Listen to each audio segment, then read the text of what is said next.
എന്താ നല്ല ഒരു ഫീലാണുള്ളത്. കാരണം ബാക്ക് ടു ബാക്ക് ഇപ്പോൾ 18+ ആണെങ്കിലും അമ്പലനടയിലാണെങ്കിലും ഇതാണെങ്കിലും തിയേറ്ററിൽ നിന്ന് ഇറങ്ങിയിട്ട് ഹാപ്പിനെസ് ആണ് എനിക്ക് അനുഭവമുള്ളത്. അതൊരു ബ്ലെസ്സിങ് ആണ് സിനിമയിലെ ഒരു ബിഗിനർ എന്നുള്ള രീതിയിൽ.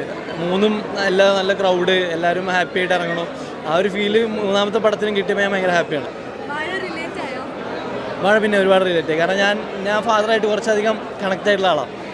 അപ്പോൾ എനിക്ക് അതിൽ ഓരോ സിറ്റുവേഷൻസും കണക്റ്റ് ആവും. പല സീനുകൾ ഫാദറായിട്ടുള്ള ഡീൽ ചെയ്യണമൊക്കെ നമുക്ക് കണക്റ്റ് ആവുമല്ലോ. ഞാൻ ഫാദറായിട്ട് ഭയങ്കര ക്ലോസ് ആണ്. അങ്ങനെ വേറെ പ്രശ്നങ്ങളൊന്നുമില്ല. പക്ഷേ ഞങ്ങൾ ക്ലോസ് ആണ്, ഇമോഷണൽ ബോണ്ടുള്ള ആളാണ്. അതുകൊണ്ട് തന്നെ ഈ പടം ഭയങ്കര ഫേവറേറ്റ് ആണ്. കാരണം ഫാദർ സൺ പരിപാടി എനിക്ക് ഭയങ്കര വർക്കായി.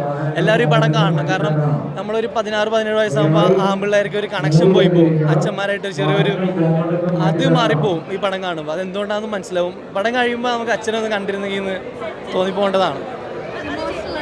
പിന്നെ ഞാൻ കരയുന്നുണ്ട്. ഞാൻ തന്നെ ഇമോഷണലായി. ഞാൻ പേടിച്ചായിരുന്നു ഞാൻ കരയുന്നുണ്ട് എല്ലാവരും ചിരിക്കുമോ. പക്ഷേ എനിക്ക് ജഗദീഷ് ചേട്ടൻ ഓപ്പോസിറ്റ് നിന്ന് കരഞ്ഞപ്പോൾ തന്നെ എനിക്ക് കുറേ സാധനങ്ങൾ ട്രിഗറായി. ഞാൻ കരഞ്ഞുപോയി. അഭിനയിച്ചതല്ല, ഞാൻ ശരിക്കും കരഞ്ഞാണ്. അങ്ങനെ ഓക്കെ.